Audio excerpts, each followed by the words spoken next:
The afternoon sun streamed through the tall windows of Pinewood Academy, casting long shadows across the polished wooden floors.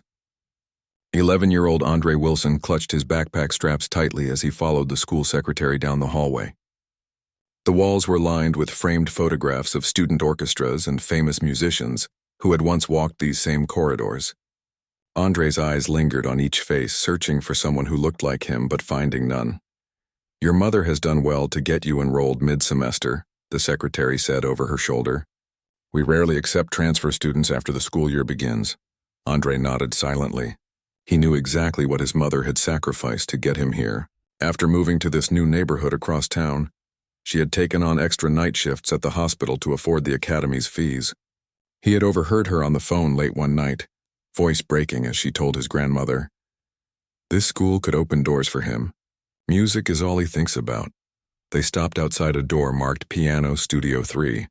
Muffled notes drifted into the hallway, along with the occasional sharp correction from a woman's voice. "Mrs. Whitmore is one of our most distinguished instructors," the secretary explained, straightening her glasses. "She's taught students who've gone on to Juilliard and beyond. You're very fortunate to be placed in her class." Before Andre could respond, she knocked twice and opened the door. The music stopped abruptly. Inside, 15 students sat in a semicircle around a magnificent grand piano. At the bench sat an older woman with steel-gray hair pulled into a tight bun. She wore a navy blue dress with a brooch shaped like a treble clef, and her lips pressed into a thin line as her eyes landed on Andre. "Mrs. Whitmore, this is the new student I mentioned yesterday," the secretary announced. "Andre Wilson." The piano instructor's eyebrows rose slightly. Her gaze traveled from Andre's worn sneakers up to his face, lingering a moment too long to be comfortable. The other students turned to look at him, most with curiosity, some with friendly smiles, a few with the same evaluating stare as their teacher. "I see," Mrs. Whitmore said finally. Her voice carried the crisp precision of someone used to being listened to. "We're already 3 weeks into the semester, Miss Parker." The principal made an exception based on his previous experience, the secretary replied. His records from Westside Community Center were quite impressive. Something flickered across Mrs. Whitmore's face, a momentary tightening around her eyes. "Westside? That's the community program across town, isn't it?" She pronounced community program as if it were a questionable substitute for proper training. Andre felt his cheeks grow warm. The Westside Community Center had been his second home for the past 3 years. Mr. Thompson, the volunteer music teacher there, had spotted Andre tapping complex rhythms on the cafeteria table during an after-school program and invited him to try the center's old upright piano. That moment had changed everything. "Well," Mrs. Whitmore continued, gathering herself, "we'll see what you've picked up. Take a seat in the back for today and observe. Our standards may be different from what you're accustomed to." Andre made his way to the only empty chair, positioned far from the piano in the corner of the room. He carefully placed his backpack beside him and pulled out a notebook, trying to ignore the stares of his classmates. Mrs. Whitmore cleared her throat and turned back to a girl with blonde hair who had been playing when they entered. "Now, Charlotte, let's continue with the Beethoven. Remember what I said about your phrasing in the third measure?" As Charlotte began to play again, Andre noticed how Mrs. Whitmore leaned forward, nodding encouragingly at certain passages. "Beautiful tone," she murmured when the girl finished. "You've clearly been practicing." The next hour continued in the same pattern. Each student took their turn at the piano while Mrs. Whitmore offered specific guidance, sometimes demonstrating techniques herself with elegant, practiced movements of her hands. She knew each student by name, referencing their progress from previous lessons and family backgrounds with easy familiarity. "Thomas, your mother tells me you've been accepted to the Youth Symphony. Congratulations. Lily, that Bach piece is coming along nicely. Does your father still play cello with the Philharmonic?" When the clock neared the end of the lesson, Mrs. Whitmore handed out sheet music for a new piece. She walked around the semicircle, placing the papers in each student's hands with brief comments about what she expected them to focus on. When she reached Andre, her pace slowed. She held the sheet music just out of reach. "Have you had any formal training in music theory?" she asked, her voice loud enough for the entire class to hear. Andre swallowed. "Mr. Thompson at the community center taught us the basics." "I can read music. She placed the sheet on his lap without further comment and moved on. As the students packed up their belongings, Mrs. Whitmore announced, "Next week we'll begin preparations for the winter showcase. It's a tradition at Pinewood for over 50 years.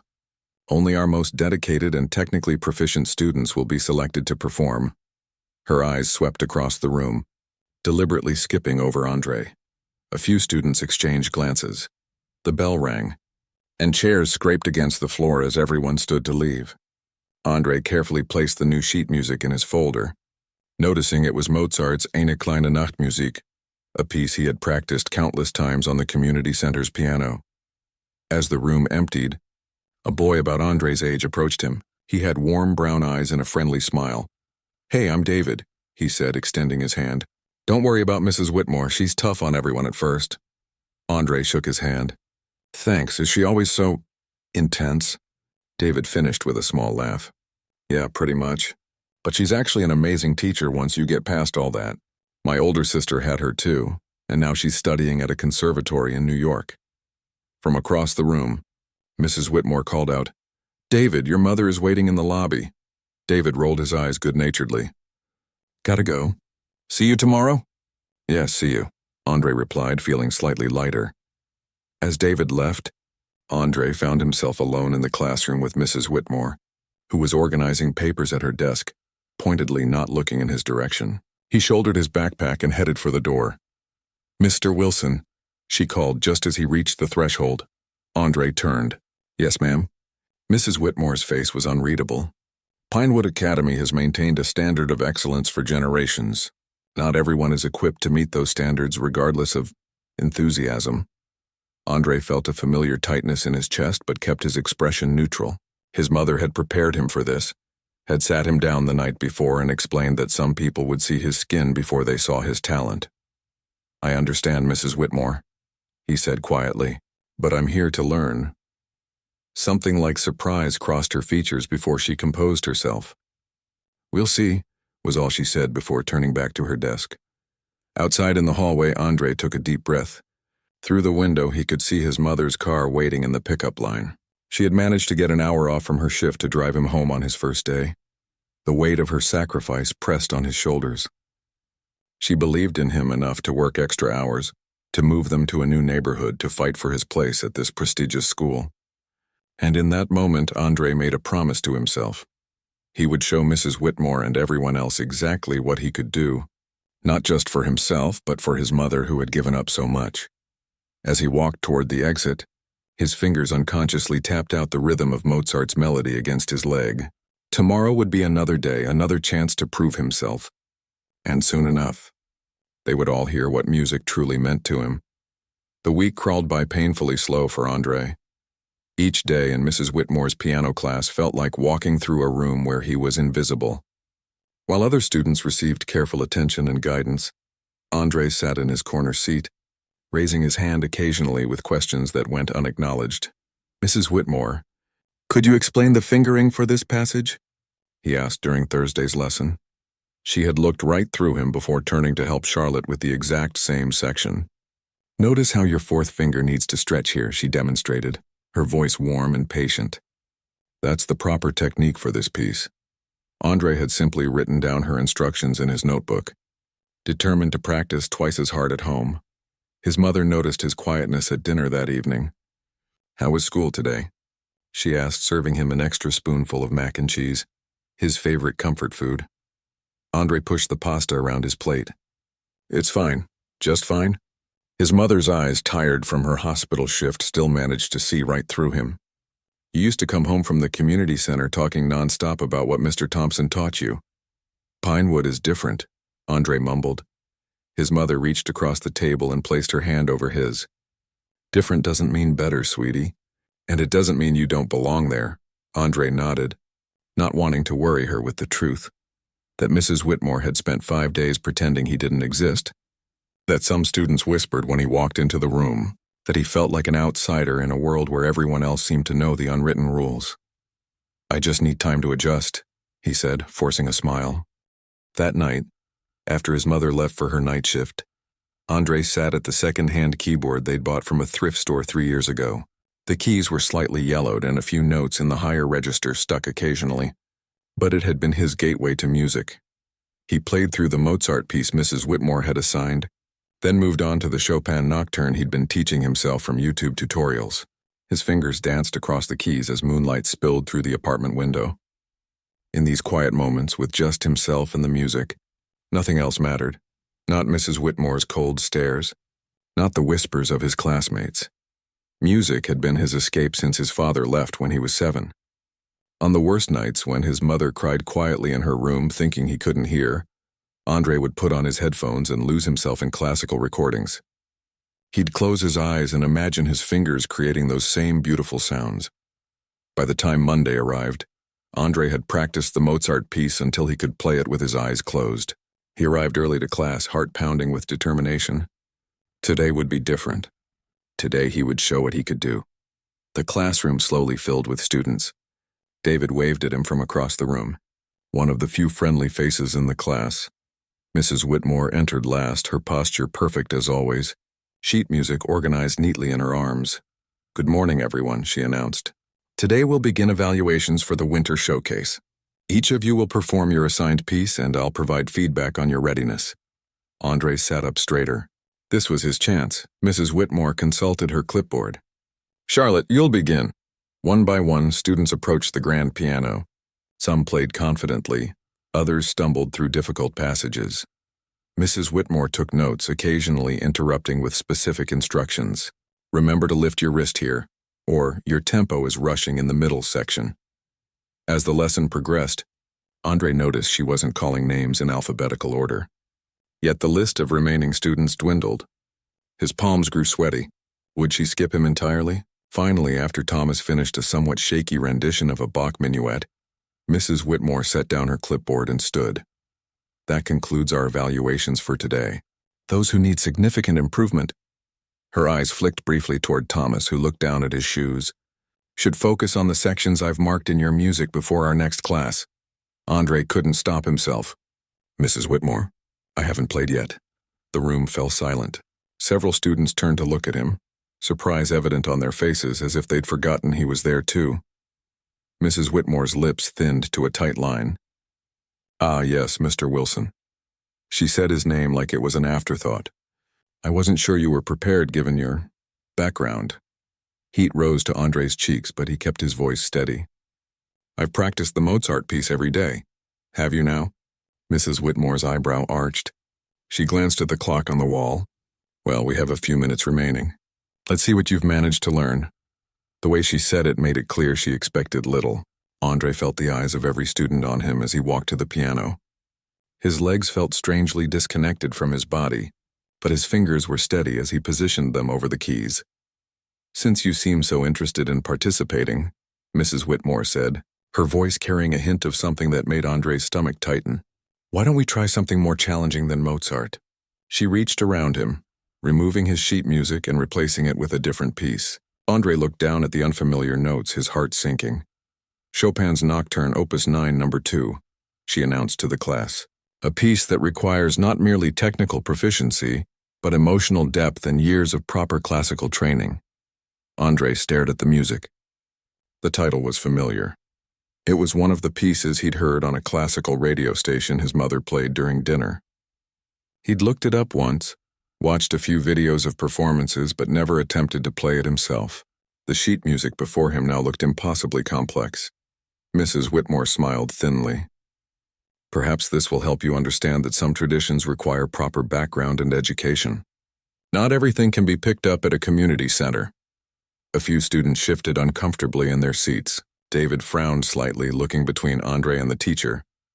"You may begin whenever you're ready," Mrs. Whitmore said, stepping back with an expectant look that said she'd made her point. "Or if you prefer, you can admit it's beyond your current abilities.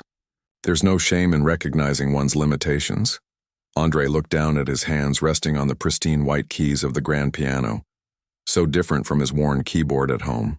He thought of his mother working double shifts, of Mr. Thompson believing in him enough to stay late at the community center.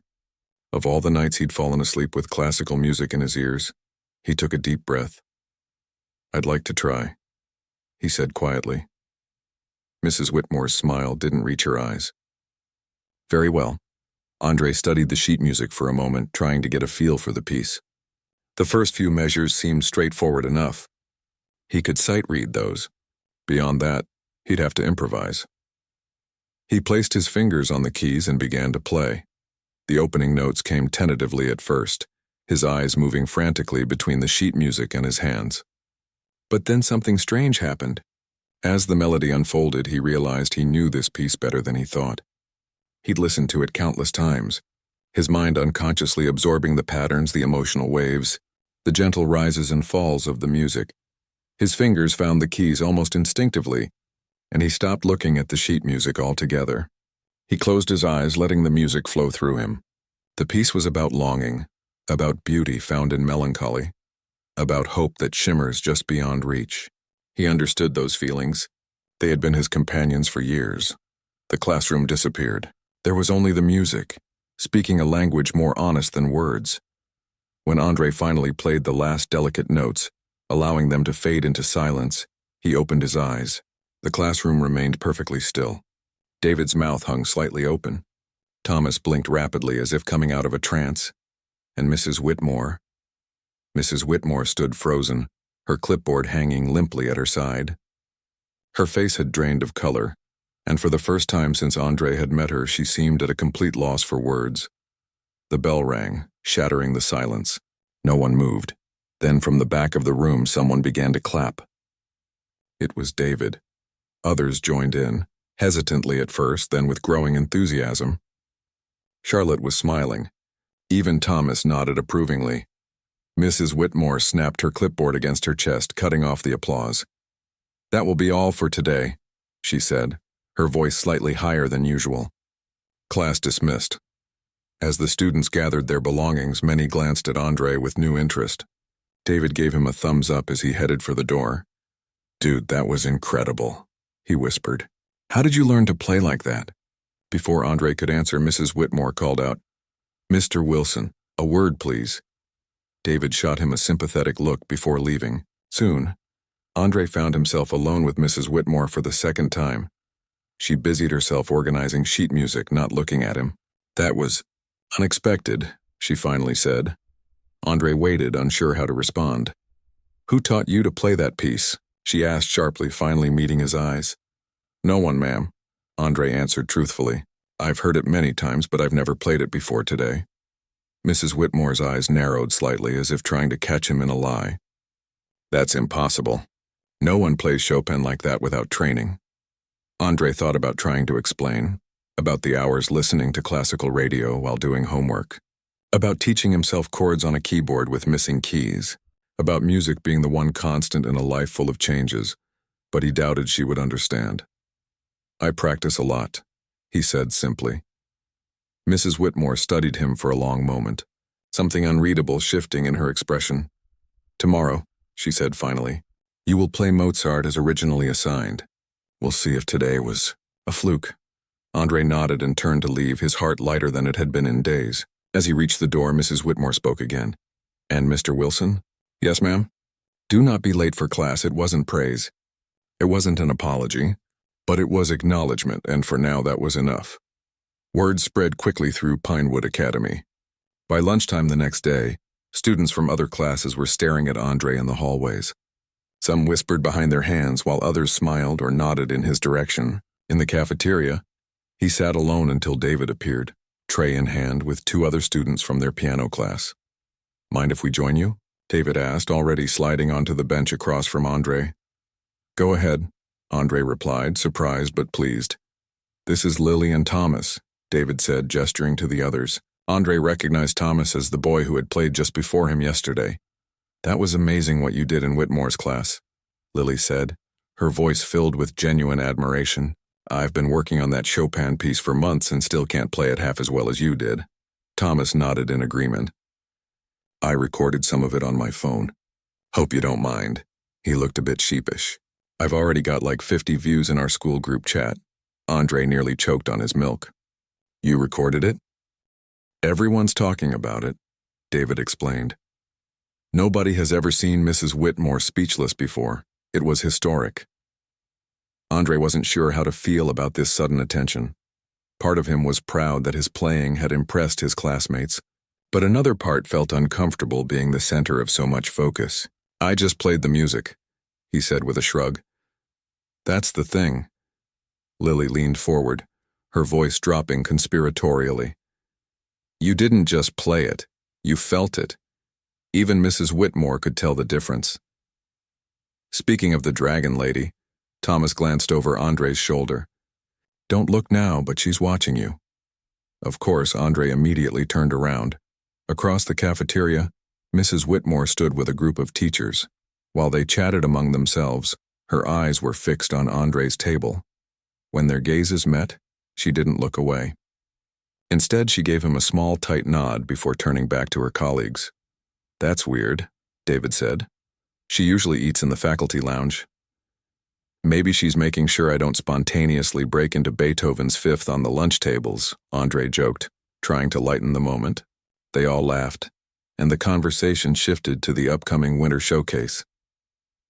As they talked, Andre felt something he hadn't experienced since arriving at Pinewood, a sense of belonging. These kids didn't care where he came from or what neighborhood he lived in. They cared about the music he could create. After lunch, Andre headed to his history class, which was on the other side of the building. As he passed the music wing, he heard piano music drifting from one of the practice rooms, someone playing the same Chopin nocturne he had performed yesterday. He slowed his steps, listening to the technically perfect but somehow lifeless rendition. The door to the practice room was slightly ajar. Through the crack, Andre could see Mrs. Whitmore sitting at the piano, her back straight as always, fingers moving precisely across the keys.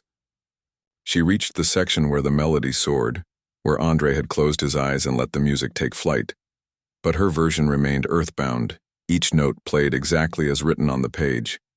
She stopped suddenly and started again from the beginning, playing with meticulous care. 3 times she repeated the opening measures, each time frowning slightly at the result. Andre checked his watch. He was going to be late for history if he didn't hurry. As he turned to leave, the floorboard beneath his foot creaked loudly. The music stopped. "Who's there?" Mrs. Whitmore called sharply. Andre froze, considering whether to run but decided against it.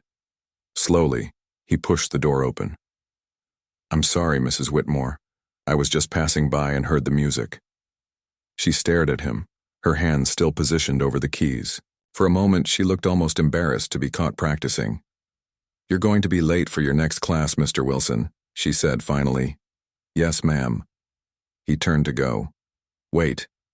Andre looked back. Mrs. Whitmore seemed to be struggling with something, her usual composure slipping just slightly. "Your performance yesterday," she began, then paused. "Where did you learn to play like that?" It was the same question as before, but her tone was different, less accusatory, more genuinely curious.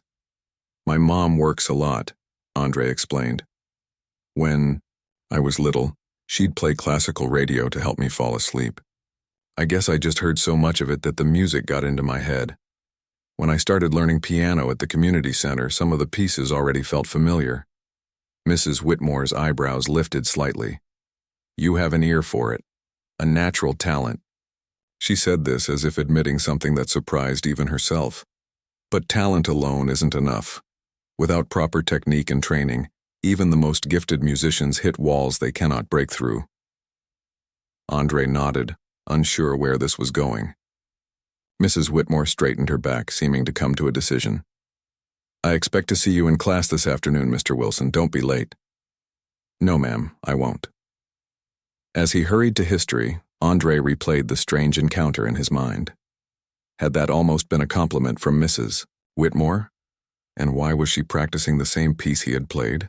History class dragged by, with Andre watching the clock more than listening to the teacher's lecture about ancient civilizations.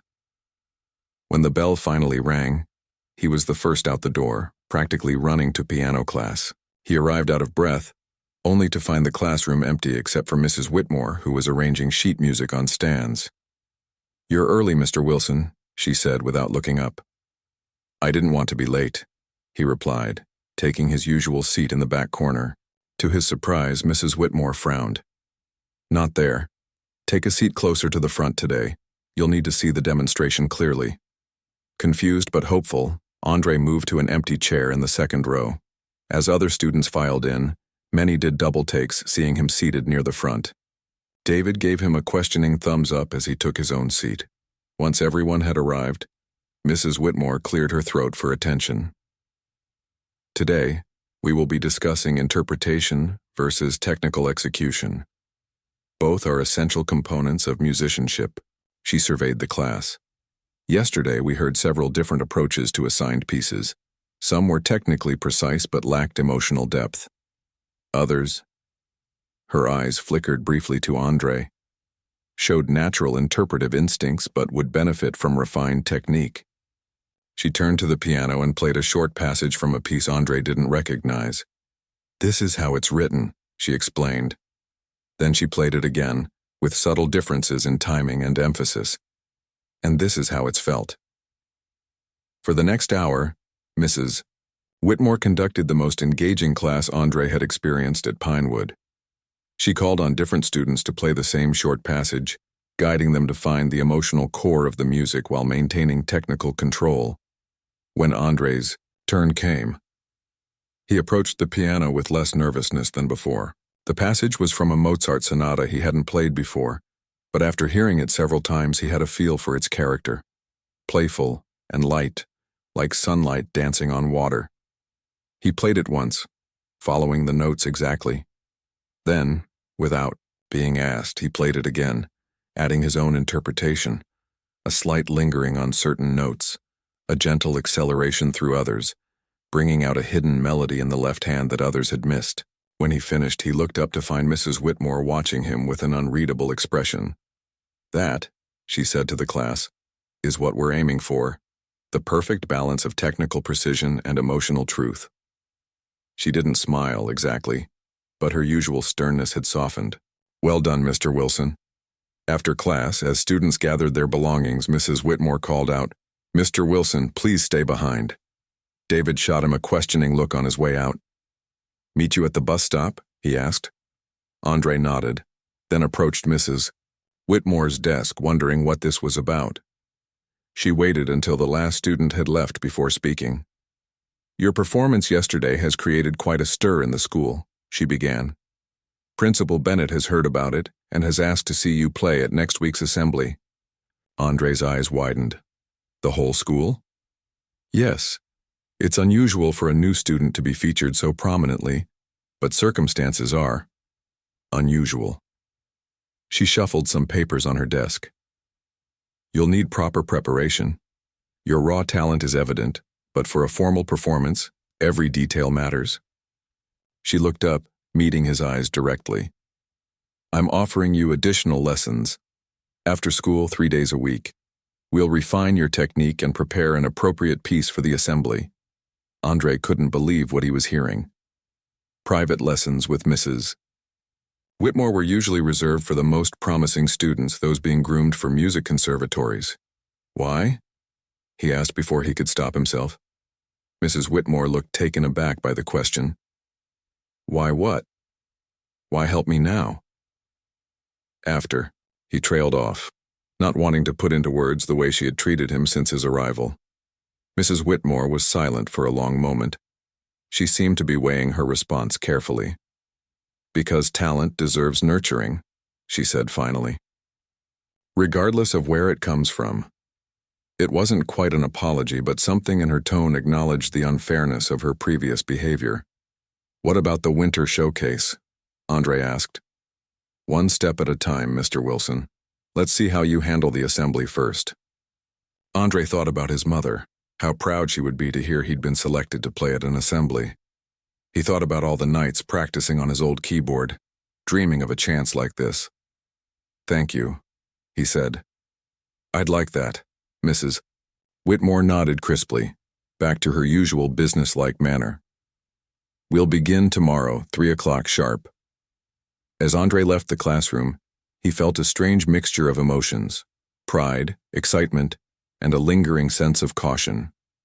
Mrs. Whitmore's sudden change of heart seemed genuine, but years of experience had taught him that people's attitudes didn't transform overnight. Still, as he walked down the hallway where just days ago he had felt like an unwelcome outsider. Something had undeniably shifted. His music had spoken for him in a way words never could, breaking through barriers he hadn't believed possible to cross. Outside, David was waiting at the bus stop, eager to hear what Mrs. Whitmore had wanted. As Andre explained about the assembly and the private lessons, he realized that whatever Mrs. Whitmore's reasons, this was his chance to show everyone, including himself, exactly what he was capable of. The first after-school lesson with Mrs. Whitmore was nothing like Andre expected. He arrived at exactly 3 o'clock, knocking tentatively on the practice room door. "Enter," came the crisp response from inside. Mrs. Whitmore sat at a small desk rather than the piano, a notebook open before her. The practice room was smaller than the classroom, with sound-absorbing panels on the walls and a baby grand piano that gleamed under the fluorescent lights. "Sit," she instructed, gesturing to the piano bench.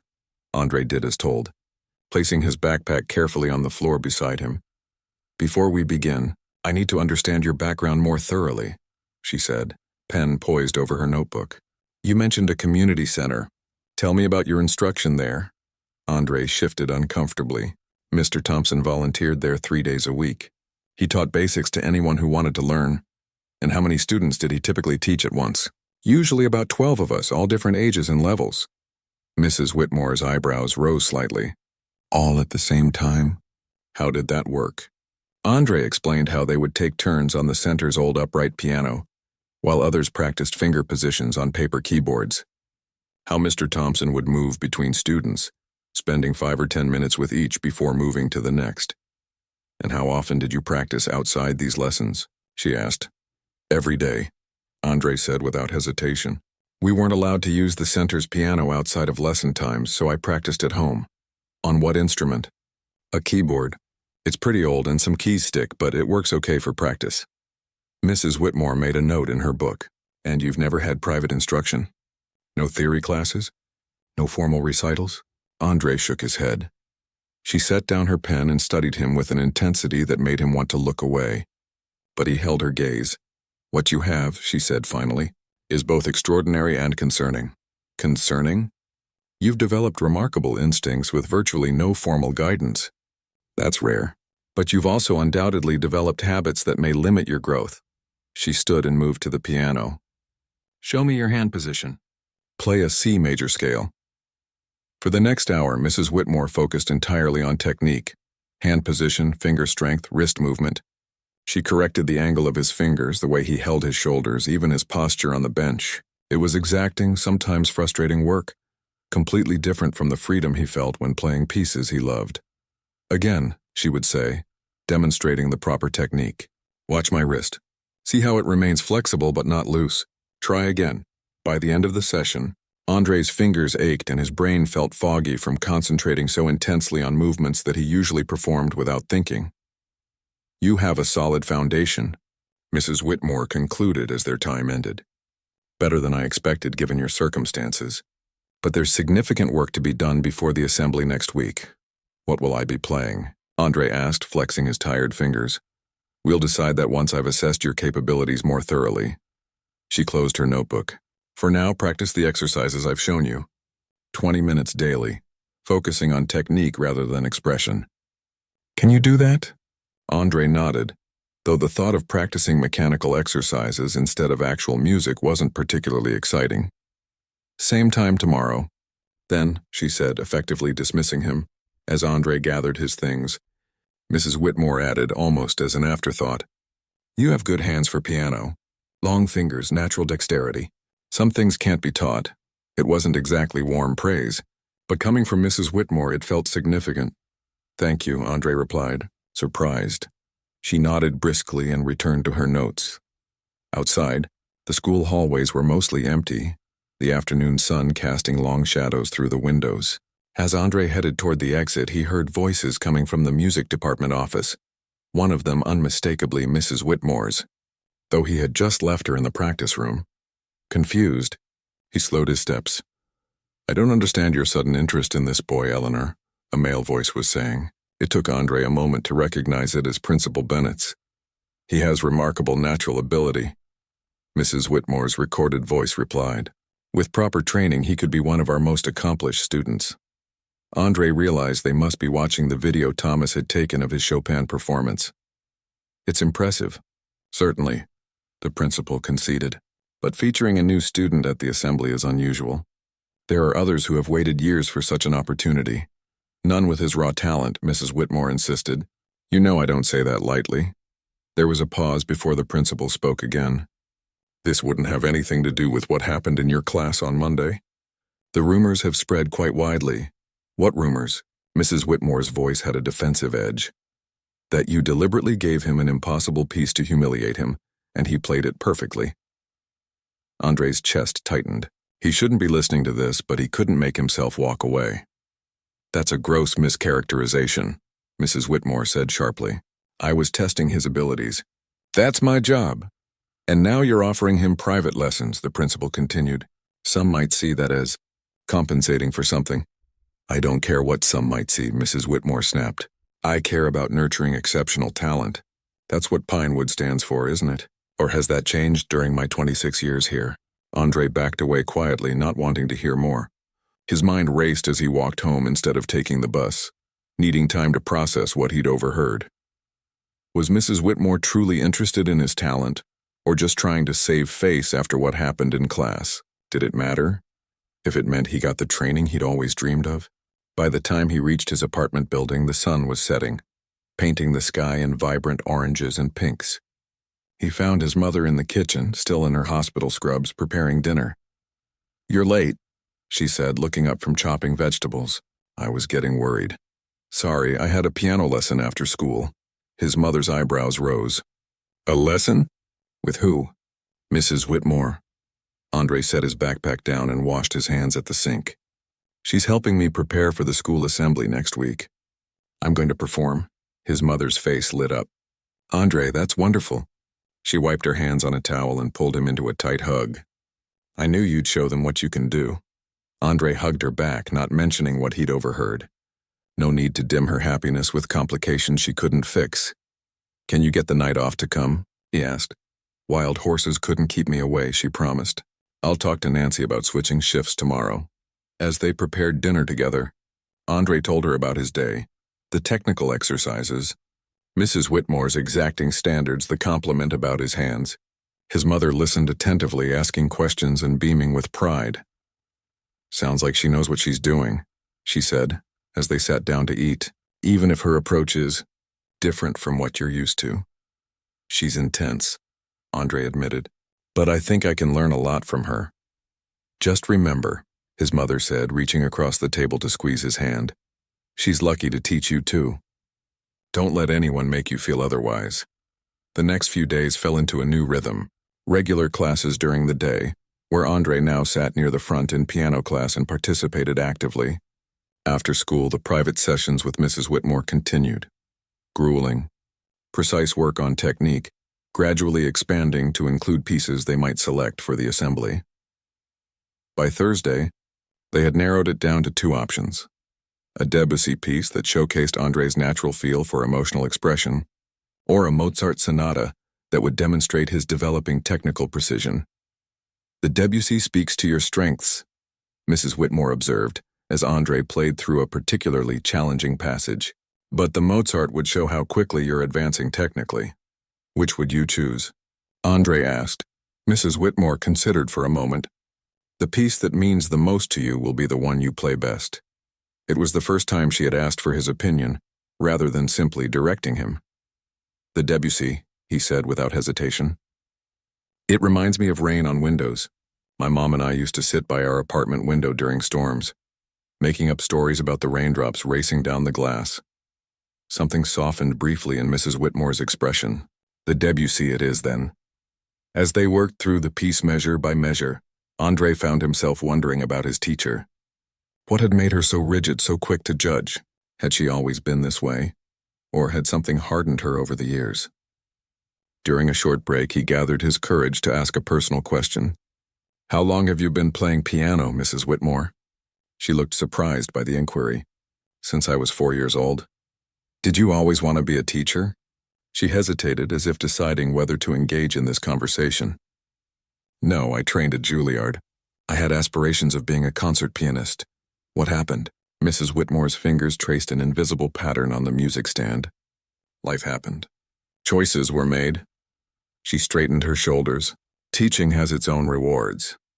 Before Andre could ask anything else, she returned to business.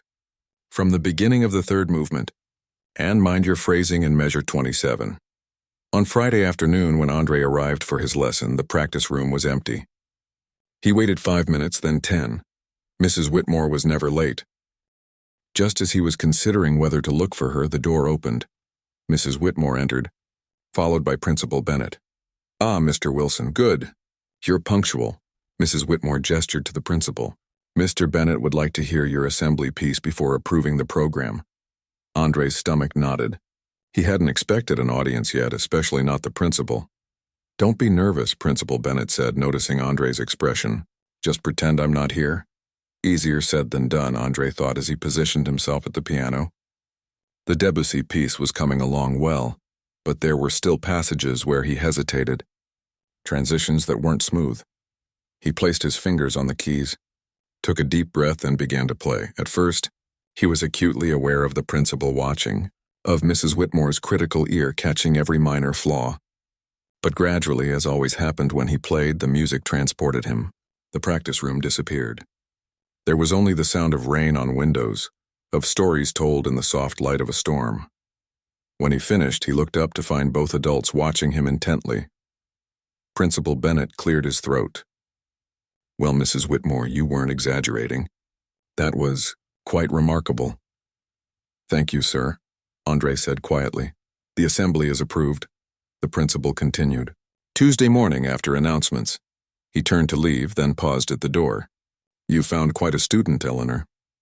After he left, Mrs. Whitmore sat beside Andre on the piano bench, something she had never done before. "You played that differently today," she observed. "More confidently than in our previous sessions. I think I finally understood what the composer was trying to say," Andre explained. Mrs. Whitmore nodded slowly. "That's the heart of interpretation, finding the truth in the music and making it your own." She hesitated, then added, "You have a gift for that, one that can't be taught." Coming from Mrs. Whitmore, this was extraordinary praise. Andre felt a warmth spread through his chest. "Thank you for helping me get ready for the assembly," he said sincerely. "We still have work to do before Tuesday," she reminded him, but without her usual sternness. "But yes, you're prepared. You'll do well." As Andre packed up his music, Mrs. Whitmore remained seated at the piano, her fingers resting lightly on the keys. For a moment she looked lost in thought, almost vulnerable. "Mr. Wilson," she said as he reached the door. "Andre?" It was the first time she had used his first name. "Yes, Mrs. Whitmore?" "Music is more than notes on a page. It's more than technique or theory or practice. She seemed to be searching for the right words. "It's the universal language of the human heart. Never lose sight of that, no matter who tries to tell you otherwise." Andre nodded, sensing that something important had shifted between them. Not friendship exactly, but a mutual respect born of their shared love for music. "I won't," he promised.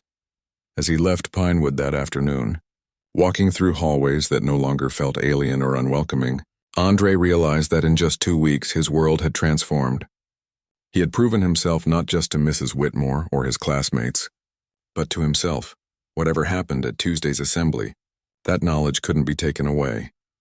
Tuesday morning arrived with a sky full of dark clouds threatening rain. Andre stood at his bedroom window, watching water droplets race down the glass, just like in the Debussy piece he would play in a few hours. The weather matched his mood, a mix of excitement and nervous energy that had kept him awake for much of the night. "Andre?" His mother's voice called from the kitchen. "Breakfast is ready, honey." He found her at the stove, still in her night shift scrubs, making his favorite breakfast, French toast with cinnamon. She had come directly home from the hospital to be sure she could see him off on this important day. "You didn't have to do all this," Andre said, though the smell made his stomach rumble despite his nerves. "Of course I did." She placed a plate in front of him. Big days need proper fuel. As they ate, his mother reached across the table and straightened his collar.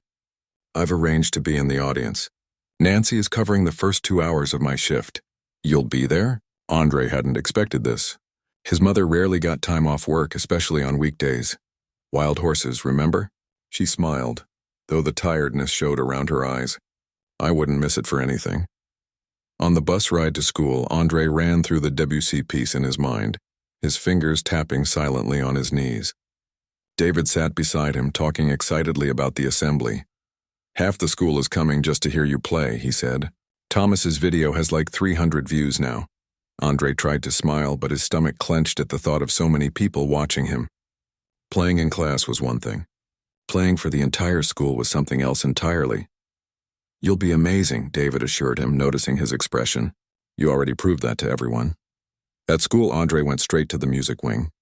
He had permission to skip his morning classes for a final practice session. To his surprise, the practice room was already occupied. Mrs. Whitmore sat at the piano, her back straight as always, playing soft, contemplative chords. He knocked gently on the open door. She turned, and for a fleeting moment he saw something vulnerable in her expression before her usual composure returned. "You're early, Mr. Wilson." "I wanted to practice before the assembly," Andre explained. Mrs. Whitmore nodded and stood from the piano bench. A wise decision. Preparation calms the nerves. As she gathered her notes, Andre noticed sheet music on the piano that wasn't his Debussy piece. "What were you playing?" Mrs. Whitmore hesitated before answering. "Chopin. Nocturne in E-flat major." The piece that had started everything. The one she had given him to expose his lack of training. Only to be shocked by his performance. "It's a beautiful piece," Andre said carefully. "Yes?" Mrs. Whitmore's fingers brushed the sheet music lightly. "It was the first piece I performed at a major recital when I was not much older than you." Andre could picture it. A younger Mrs. Whitmore, perhaps less rigid, filled with the same dreams and aspirations that now filled him. "Did you get nervous before performances?" he asked. A ghost of a smile touched her lips. "Terribly. My teacher told me that nerves are just energy waiting to be channeled into the music. Does that work?" "Sometimes." She moved toward the door. "The piano is yours for the next hour. I'll return before the assembly to escort you to the auditorium." Left alone, Andre settled at the piano. He played through the Debussy piece once, then again, focusing on the sections Mrs. Whitmore had helped him refine. The music flowed more naturally now, his fingers finding the keys without hesitation, his body remembering the countless hours of practice. When he finished his final run-through, he heard soft applause from the doorway. He turned to find his mother standing there, her face glowing with pride. "Mom, how did you find me?" "Your friend David pointed me in the right direction." She entered the room, looking around at the soundproofed walls and gleaming piano. "So this is where you've been spending your afternoons." Andre stood and hugged her, breathing in the familiar scent of her hospital soap mixed with the light perfume she saved for special occasions. "I'm so nervous," he admitted quietly. His mother held him at arm's length. "You know what your father used to say about nerves." Andre nodded. Though his father had been gone for years, some memories remained vivid. "They're just your body's way of telling you something matters. And this matters to you," she said. "So it's okay to be nervous. Just don't let it stop you from sharing your gift." A soft knock interrupted them. Mrs. Whitmore stood in the doorway, dressed more formally than usual in a charcoal suit with her signature musical note brooch. "It's time," she said, then noticed Andre's mother. "You must be Mrs. Wilson. I'm Eleanor Whitmore, Andre's piano instructor. Grace Wilson." His mother extended her hand. "I've heard so much about you." Something flashed across Mrs. Whitmore's face. Surprise, perhaps, or discomfort. "All good things, I hope," she said with a stiff attempt at humor. "Andre says you've helped him improve tremendously," his mother replied diplomatically. "I'm grateful for the time you've invested in him." Mrs. Whitmore seemed at a loss for words momentarily. "He has exceptional talent," she finally said. "It's been my pleasure to work with him." Andre looked between the two women, sensing undercurrents he couldn't fully understand. "We should proceed to the auditorium," Mrs. Whitmore said, checking her watch. "Mrs. Wilson, there's a seat reserved for you in the front row." The school auditorium was packed. Students filled nearly every seat, with teachers standing along the walls. As Andre followed Mrs. Whitmore to the side of the stage, he caught glimpses of familiar faces. David giving him a thumbs up, Lily smiling encouragingly, Thomas holding up his phone, presumably to record again. Principal Bennett was already on stage, making announcements about upcoming school events. Andre's hands felt cold and his heart pounded so loudly he was sure everyone could hear it. "Remember to breathe," Mrs. Whitmore said quietly beside him. "The music knows what to do. Trust it." It was the most personal advice she had ever given him. "And now," Principal Bennett's voice boomed through the speakers, "we have a special musical performance. Though he's only been with us a short time, this young man has already made quite an impression on our music department. Please welcome to the stage Andre Wilson, performing Claude Debussy's Clair de Lune." Applause filled the auditorium as Andre walked to the grand piano at center stage. The spotlight felt hot and bright, making the audience beyond it seem like a dark, faceless mass. He sat at the bench, adjusted his position, and placed his hands on the keys. For a terrifying moment, his mind went blank. The notes he had practiced hundreds of times vanished. He looked out desperately and found his mother's face in the front row, her expression calm and confident. Next to her sat Mrs. Whitmore, who had slipped into the audience after guiding him backstage. She gave him a small, firm nod. Andre closed his eyes and took a deep breath. When he opened them again, he no longer saw the audience or felt the spotlight. There was only the piano waiting for him to bring it to life. His fingers touched the keys, and the music began. The opening notes of Clair de Lune drifted out over the silent auditorium. Gentle, like the first raindrops of a summer shower, Andre felt the tension leave his body as the familiar melody took over. This wasn't about proving himself anymore. This was about sharing something beautiful with others. As the piece built toward its climax, Andre lost himself in the music, adding subtle nuances that made the performance uniquely his own. The delicate balance of technical precision and emotional expression that Mrs. Whitmore had helped him refine now flowed naturally. His hands moved across the keys with confidence and grace, coaxing out the ethereal quality that made Debussy's composition so beloved. When the final notes faded into silence, Andre remained still for a moment, eyes closed, allowing the last echoes to dissipate completely. Then the applause began, tentative at first, then building into thunderous approval. Andre stood and bowed as he had been taught, his eyes finding his mother's tear-streaked face in the front row. Beside her, Mrs. Whitmore was applauding with uncharacteristic enthusiasm, something like wonder in her expression. Principal Bennett joined him on stage, shaking his hand vigorously. "Extraordinary," he said into the microphone. "I think we all just witnessed the beginning of a remarkable musical journey." The applause continued as Andre left the stage, his legs slightly unsteady with the release of tension. In the wings, several teachers congratulated him as he made his way back to the audience to join his mother. She engulfed him in a fierce hug. "I am so proud of you," she whispered, her voice thick with emotion. When she released him, Andre found Mrs. Whitmore standing nearby, her usual composure slightly undone. A strand of gray hair had escaped her tight bun, and her eyes shone with an emotion he couldn't quite name. "Well done, Andre," she said, using his first name again. That was... For perhaps the first time since he'd known her, Mrs. Whitmore seemed at a loss for words. "Thank you," Andre said simply. "For everything." Principal Bennett approached their small group. "Mrs. Whitmore, I've had 3 parents already ask about featuring Andre in the winter showcase. I think we need to discuss expanding his role in the music program." Mrs. Whitmore nodded. "I've been considering that myself." She turned to Andre and his mother. "With your permission, Mrs. Wilson, I'd like to continue working with Andre privately, twice a week leading up to the showcase. There's no additional cost. It would be part of our advanced student program." Andre's mother looked surprised. "That's very generous, but he has rare potential," Mrs. Whitmore interrupted. "The kind that deserves proper nurturing." There was a new humility in her voice, as if recent events had shifted something fundamental in her perspective.